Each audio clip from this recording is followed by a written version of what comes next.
Olá pessoal, tudo bem? Eu sou o professor Edenilson Moraes, professor de História do LAC Concursos, Link Seu Sucesso. E hoje falaremos sobre dois importantes contextos históricos brasileiros, o período joanino e o processo de independência do Brasil. Dois contextos históricos muito importantes, eu quero que você preste bastante atenção. Falaremos sobre o período joanino, período histórico compreendido entre 1808 e 1821, que é o momento em que a família real portuguesa se estabeleceu no Rio de Janeiro. A corte portuguesa se estabeleceu na capital do Brasil, o Rio de Janeiro. Nesse período histórico, são processadas importantes modificações políticas, econômicas, sociais e também culturais em nosso Brasil. É por esse motivo, senhores, que se torna extremamente importante compreender esse processo histórico. Afinal de contas, é um processo que antecede a emancipação política brasileira que fora alcançada em 1822. Para isso é importante compreendermos todos esses acontecimentos históricos tão importantes ocorridos no Brasil durante o período joanino. Primeiro ponto, então, senhores, vamos contextualizar o período joanino, 1808 a 1821. Denomina-se, portanto, período joanino, o momento histórico em que a corte portuguesa se estabeleceu no Brasil. Aí está. Período em que a família real portuguesa instalou-se no Brasil. Mas aí você pode se perguntar, mas por que razão a corte portuguesa se estabeleceu no Rio de Janeiro entre 1808 e 1821? Quais são os fatores externos que obrigaram a transmigração da família real portuguesa para o Brasil, para o Rio de Janeiro? E aí está a resposta para a sua pergunta, meu caro aluno. A causa é a fuga das tropas napoleônicas, por conta da não adesão da coroa portuguesa ao chamado bloqueio continental. E o que será que foi o bloqueio continental? Ora, bloqueio continental foi uma medida tomada pelo imperador da França, Napoleão Bonaparte, proibindo todas as nações do continente europeu de realizarem transações comerciais com a Inglaterra, a grande rival da França naquele momento. Portanto, senhores, a vinda da família real para o Brasil está ligada às chamadas guerras napoleônicas, que são as guerras ocorridas durante o governo de Napoleão enquanto imperador francês. Napoleão decretou no final do ano de 1806 uma medida que proibia todos os países do continente de comercializarem com a Inglaterra. O objetivo de Napoleão era esmagar a economia inglesa, a principal rival da França. Napoleão conseguiu invadir uma série de países no continente europeu. Entretanto, o fato da Inglaterra possuir uma poderosíssima marinha de guerra impedia que esse país caísse nas mãos de Napoleão. Dessa maneira, Napoleão, então, resolveu atingir a economia inglesa, proibindo todos os países do continente de comercializarem com aquela que era a principal potência do mundo capitalista até então, a Inglaterra. Napoleão irá ameaçar todos os países europeus que não aderissem ao bloqueio continental, ameaçando-os de que maneira? Através da invasão. Perceba, senhores, Napoleão dá um ultimato a todos os governantes dos estados europeus que, se não aderissem ao bloqueio continental, teriam seus territórios invadidos pelo exército francês. É justamente o que ocorreu com Portugal, por exemplo. Este mapa nos ajuda a ter uma ideia mais visível sobre o que foi o chamado bloqueio continental. Vamos observar atentamente este mapa. Bloqueio continental justifica-se da seguinte maneira: o imperador francês Napoleão Bonaparte visava isolar economicamente a Inglaterra, sua principal rival na Europa, senhores. O objetivo de Napoleão era destruir a poderosa economia inglesa. De que maneira? Isolando a Inglaterra do resto da Europa, estabelecendo uma espécie de cordão sanitário, impedindo que os ingleses comercializassem com os países europeus. E Napoleão vai ameaçar os estados europeus que não aderissem ao bloqueio, teriam seus territórios invadidos. É o que aconteceu, por exemplo, com o Reino de Portugal e também com o Império Russo. Esses países que acabaram boicotando o bloqueio continental tiveram seus territórios invadidos pelas tropas napoleônicas. No caso do Reino de Portugal, ante a invasão francesa de seu território, a corte lusitana acabou vindo para o Brasil, fugindo da invasão francesa. Na imagem nós temos a fuga da família real portuguesa, a fuga da corte para o Brasil, aquela fuga apressada da corte portuguesa para o Brasil. Bom, cabe aqui um parêntese muito importante, senhores. Apesar de organizada de maneira emergencial, essa fuga, diria transferência da corte portuguesa para o Brasil, já era um plano que existia em Portugal. Afinal de contas, Portugal não era mais tida como uma potência europeia. Diante de uma ameaça externa de invasão de seu território, já havia um plano secreto de transferir-se a corte, transferir-se a família real portuguesa para a sua principal colônia, ou seja, para o Brasil. Era uma maneira de salvar a coroa portuguesa. Então os ingleses vão dar todo o suporte necessário para que cerca de 15 mil pessoas fossem transferidas de Lisboa, a capital de Portugal, para o Brasil. A Inglaterra, portanto, vai dar segurança à família real portuguesa e também à corte lusitana. Temos então a chamada Epopeia Lusitana. A família real foge da Europa, atravessa o Oceano Atlântico, chega até Salvador, na Bahia, e em seguida se dirige até o Rio de Janeiro, onde se estabelece em 1808, permanecendo nesta cidade até 1821. Temos então esse importante evento, senhores, que é a vinda da família real portuguesa para o Brasil. Esse evento é fundamental para uma aceleração do processo de independência política do Brasil. A presença de Dom João, da corte portuguesa no Rio de Janeiro, foi um fator fundamental para que importantes transformações políticas, econômicas, sociais e culturais fossem processadas no Brasil, guiando a passos largos decisivamente o processo de independência do Brasil. Temos então a chegada da família real portuguesa ao Brasil, no início de 1808. Uma das primeiras medidas tomadas pelo príncipe regente Dom João ao chegar ao Brasil é a abertura dos portos. Aqui cabe uma explicaçãozinha. Dom João era o príncipe regente de Portugal. Era o príncipe regente de Portugal, uma vez que ainda havia a rainha de Portugal, Dona Maria I, conhecida por todos como Dona Maria Louca, por ter problemas mentais.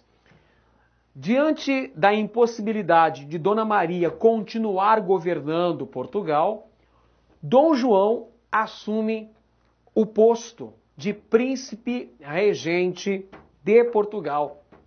Ele é que vai organizar a transferência da corte para o Rio de Janeiro, e é Dom João quem assina a abertura dos portos brasileiros às nações amigas no ano de 1808, uma medida muito importante.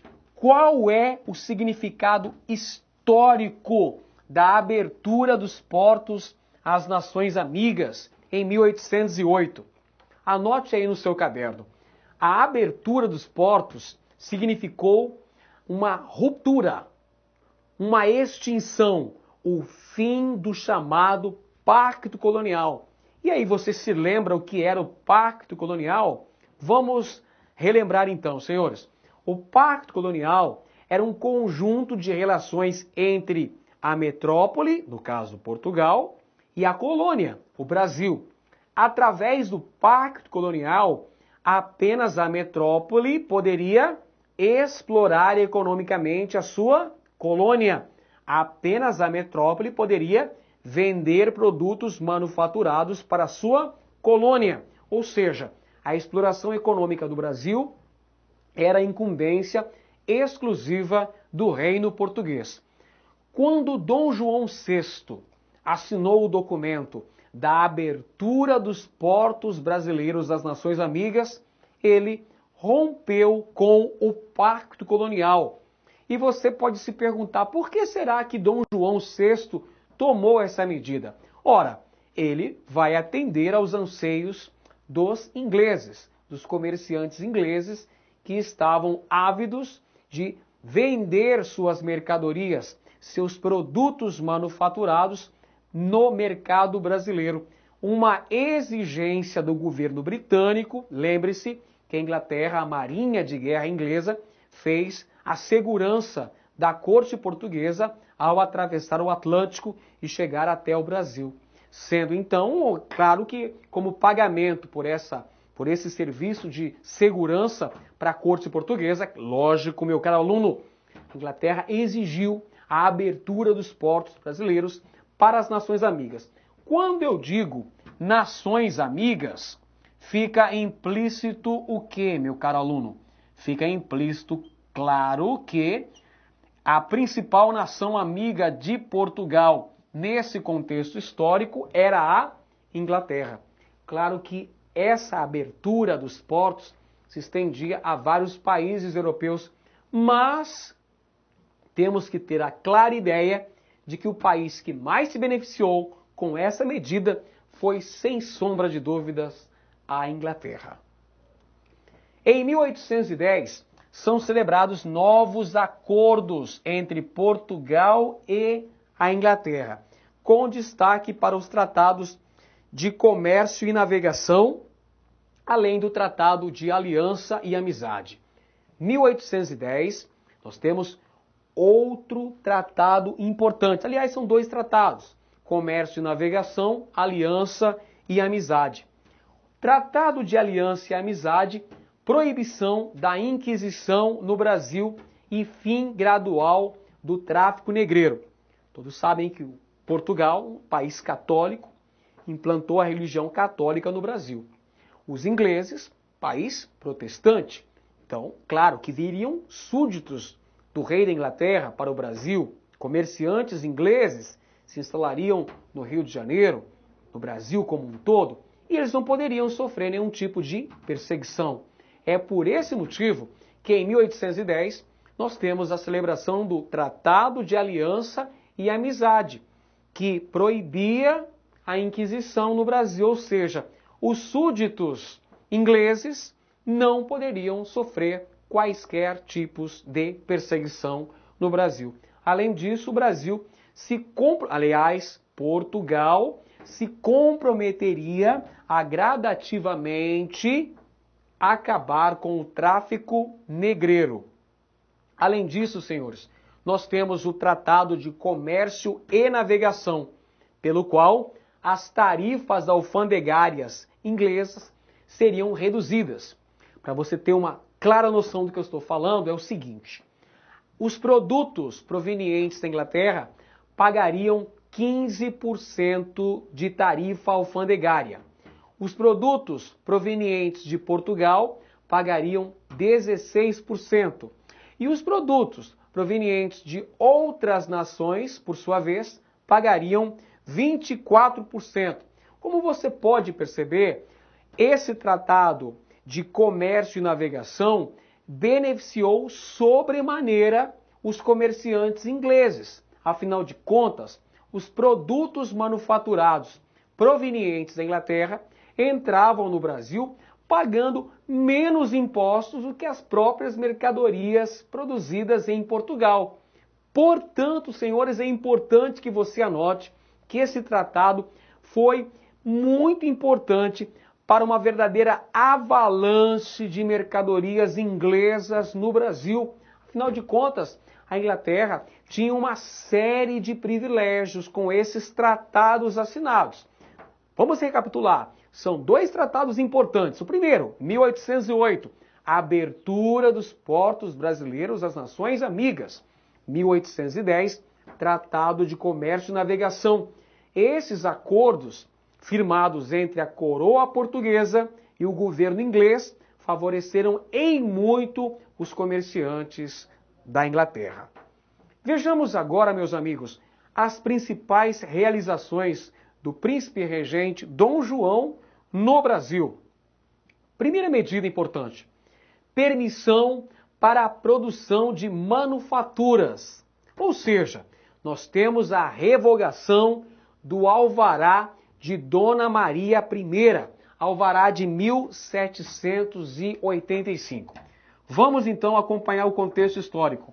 Em 1785, a rainha de Portugal, Dona Maria I, baixou um alvará proibindo a instalação de manufaturas no Brasil para evitar a concorrência com as manufaturas portuguesas. Isso em 1785.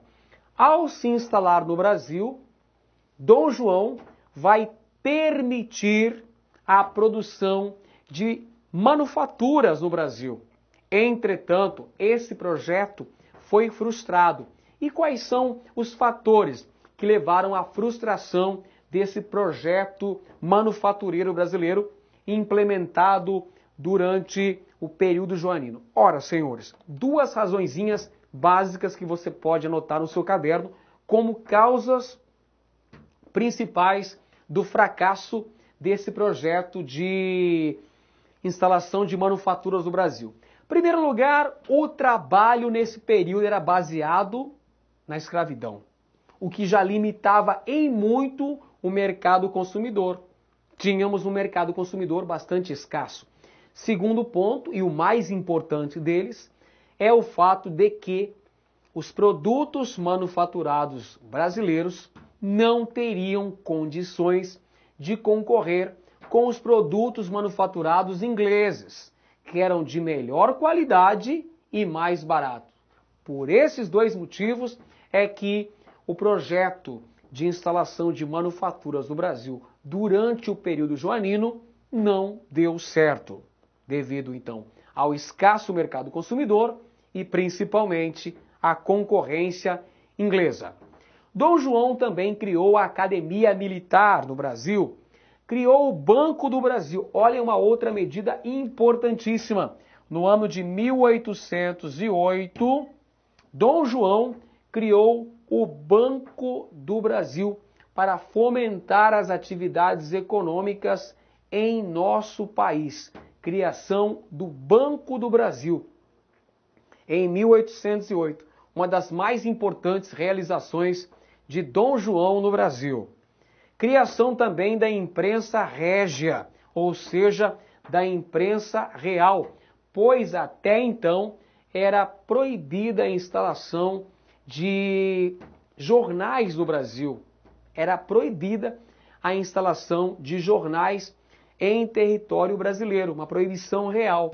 O primeiro jornal estabelecido no Rio de Janeiro é a Gazeta do Rio de Janeiro, que era uma espécie de imprensa oficial, que noticiava justamente os decretos baixados pelo príncipe regente e as notícias da corte. Cabe aqui uma observação. O primeiro jornal brasileiro foi o Correio Brasiliense, que era editado em Londres, na Inglaterra, e chegava a ser distribuído no Brasil. O Correio Brasiliense, que é considerado por todos como o primeiro jornal brasileiro, era de propriedade de Hipólito José da Costa, mas era editado em Londres porque era proibida a instalação da imprensa no Brasil. Ao chegar no Brasil, a corte portuguesa, Dom João vai estabelecer a criação da imprensa régia. Outra importante criação de Dom João é a Biblioteca Real, com os livros da corte, trazidos diretamente de Portugal. A Biblioteca Real deu origem à nossa atual Biblioteca Nacional do Rio de Janeiro, a mais importante biblioteca do país. Temos ainda a criação de duas faculdades de medicina no Brasil, uma na antiga capital, Salvador, e a outra na então capital do Brasil, a cidade do Rio de Janeiro. Dom João, então, cria duas escolas de medicina no Brasil, Bahia, no Rio de Janeiro. Também temos a criação do Teatro São João, o Teatro Real, do Rio de Janeiro. E também a criação do famoso Jardim Botânico no Rio de Janeiro. Como você deve ter percebido, a maioria das fundações, das criações no Brasil ocorriam no Rio de Janeiro. Não é por acaso. Era no Rio de Janeiro que estava instalada a corte portuguesa. Diga-se de passagem, meu caro aluno, quando a corte portuguesa chegou ao Brasil em 1808, o Rio de Janeiro não estava ainda devidamente preparado para recepcionar tão importantes hóspedes, vamos dizer assim, a corte portuguesa, a família real. O Rio de Janeiro ainda era uma cidade um tanto quanto provincial, uma cidade que não era dotada de uma infraestrutura bem organizada, uma infraestrutura bem dotada. Sendo assim, Dom João teve que tomar uma série de medidas, calçamento das ruas, drenagem de pântanos, construção de palácios, construção da Biblioteca Real, do Teatro Real, estabelecimento da imprensa régia, fundação do Banco do Brasil, tudo isso visando dar o maior conforto possível para a corte portuguesa que se instalara no Brasil naquele momento. Lembre-se que são cerca de 15 mil pessoas que se deslocam da corte, ou seja, de Lisboa, e vêm se instalar no Rio de Janeiro. Aliás, temos até alguns eventos pitorescos. Durante a viagem pelo Atlântico, ocorreram uma série de contratempos, um tanto quanto novelescos, com os navios que traziam a corte portuguesa para o Brasil. Faltou comida, faltou água e tivemos até uma epidemia de piolho que assolou um dos navios que trazia a família real para o Brasil. Inclusive era um navio no qual viajava Carlota Joaquina, esposa de Dom João. Esse fato fez com que as mulheres da corte tivessem que raspar suas belas madeixas, seus cabelos fossem raspados, né, sua cabeça raspada. Ao chegar no Brasil, para que as pessoas não vissem que elas estavam desprovidas de cabelo, passaram a usar turbantes. E o que é pior, as mulheres, ao verem as damas da corte chegando usando aqueles coloridos turbantes na cabeça, acharam que era a última moda na Europa, né? Só um detalhe interessante da vinda da família real portuguesa para o Brasil. Clique like.